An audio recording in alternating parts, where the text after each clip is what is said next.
నయీం అనుచరుల భూ కబ్జా వ్యవహారంలో రాచకొండ ఎస్ఓటీ పోలీసులు 5గురిని అరెస్టు చేశారు. పాసం శ్రీను, ఫహీం, నజీర్, హసీనా బేగం, తుమ్మ శ్రీనివాస్ ను అదుపులోకి తీసుకున్నారు. వారి నుంచి 88,37,000 రూపాయలు, 3 కార్లు స్వాధీనం చేసుకున్నారు. నకిలీ డాక్యుమెంట్లతో నయీం బినామీ ఆస్తులను విక్రయించేందుకు ప్రయత్నిస్తూ ఈ ముఠా దొరికిపోయింది. పూర్తి వివరాలు మా ప్రతినిధి కృష్ణమూర్తిని అడిగి తెలుసుకుందాం. కృష్ణమూర్తి, నయీం ముఠాను పోలీసులు ఎప్పుడు పట్టుకున్నారు? పూర్తి వివరాలు చెప్పండి.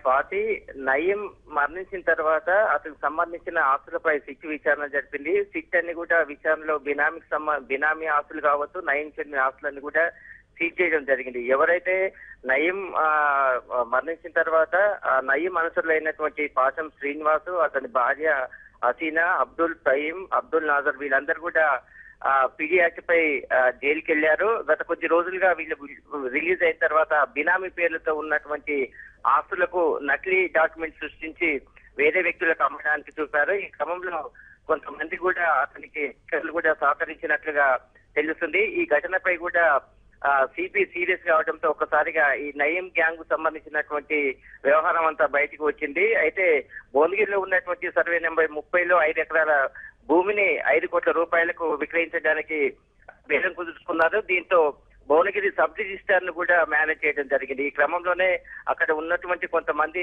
పోలీసులకు ఇన్ఫర్మేషన్ ఇవ్వడంతో పక్కా ప్లాన్ ప్రకారము ఎస్ఓటి పోలీసులు 5గురిని అరెస్ట్ చేయడం జరిగింది. వారి వద్ద నుంచి నకిలీ డాక్యుమెంట్ సృష్టించి రిజిస్ట్రేషన్ కు పాల్పడుతున్నటువంటి డాక్యుమెంట్ తో పాటు ఎవరైతే అమ్మడానికి చూసినటువంటి ఆ వ్యక్తి నుంచి కూడా దాదాపుగా 88,30,38,00,000 రూపాయలను స్వాధీనం చేసుకోవడం జరిగింది. ఈ ఘటనపై కూడా ఎంతటి వారినైనా వదిలిపెట్టేది లేదు. దీనిపై కూడా విచారణ కొనసాగిస్తామని చెప్తుంది. మరోవైపు ఇలాంటి వ్యవహారం జరుగుతున్నా పోలీసు అధికారులకు తెలిసినా కూడా వాళ్ళు విధుల్లో నిర్లక్ష్యం వహించారని చెప్పేసి కూడా పోలీసు దృష్టికి రావడంతో అక్కడ ఉన్నటువంటి యాదాద్రి డీసీపీతో పాటు భువనగిరి ఇన్స్పెక్టర్ పై కూడా బదిలీ వేటు పడింది. ఈ క్రమంలో నయీం ఆస్తులకు సంబంధించి ఎవరైనా బినామీలకు సంబంధించి వారిపై కూడా కఠినంగా వ్యవహరిస్తాము.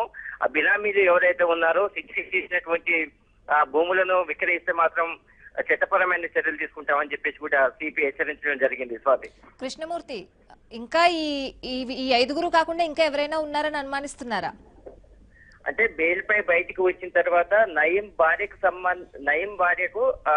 చెందినటువంటి ఆస్తుల వ్యవహారాలు బినామీలు ఎవరైతే ఉన్నారో వారికి సంబంధించి వివరాలు మాత్రం నయీం భార్యకే తెలుసు. ఆ నయీం భార్య దగ్గర ఉన్నటువంటి లిస్టు ఆధారంగా ఎవరెవరి వద్ద బినామీ ఆస్తులు ఉన్నాయి, ఆ బినామీ ఆస్తులను ఏ విధంగా మనము అమ్మకం చేయాలి, తద్వారా మన రోజువారీ ఖర్చులకు ఏ విధంగా వినియోగించాలి అనే దానిపై ఒక పక్కా ప్లాన్ వేశారు. అయితే నయీం కు సంబంధించినటువంటి మేనల్లుడితో పాటు ఈ పాసం శ్రీనివాసు మరి కొంతమంది వ్యక్తులందరూ కలిసి ఒక ముక్కగా ఏర్పడి బినామీ ఆస్తులపై కన్నేశారు. బినామీ ఆస్తులు అన్నిటిని కూడా సీజ్ చేసిన వారికి తెలియకుండా ఇవన్నీ రిజిస్ట్రేషన్ చేసి డబ్బును క్యాచ్ చేసుకోవాలని చెప్పేసి కూడా ప్రధానంగా వీళ్ళు భావించారు. ఈ క్రమంలోనే 5 ఎకరాలకు సంబంధించినటువంటి భువనగిరిలో ఉన్న ల్యాండ్ ను 5 కోట్ల రూపాయలకు ఒకరికి అమ్మడానికి ప్రయత్నించారు. కొంతమంది సబ్ రిజిస్టర్, అందులో ఉన్నటువంటి భువనగిరి చెందినటువంటి మున్సిపల్ చైర్పర్సన్, అదేవిధంగా సెక్రటరీ, పంచాయతీ సెక్రటరీ వీళ్ళందరి మేనేజ్ చేసినటువంటి గ్యాంగ్ ఈ రిజిస్ట్రేషన్ చేయడానికి కూడా ప్లాన్ వేయడం జరిగింది. అయితే కొంతమంది వ్యక్తులు ఇచ్చిన సమాచారంతో పోలీసులు అలర్ట్ అయి వెంటనే వీరిని అరెస్ట్ చేయడం జరిగింది. ఈ రోజు అరెస్ట్ చేసిన తర్వాత వీరి వద్ద నుంచి 88 లక్షల నగదుతో పాటు 3 ఖరీదైన కార్లను కూడా స్వాధీనం చేసుకోవడం జరిగింది. ఈ వ్యవహారంలో రిజిస్ట్రేషన్ కు అక్రమంగా పాల్పడిన వారిని అందరినీ కూడా అరెస్ట్ చేసి రిమాండ్ తరలించడం జరిగింది. Swathi, right Krishnamurthy, thank you. అందరూ అదే పని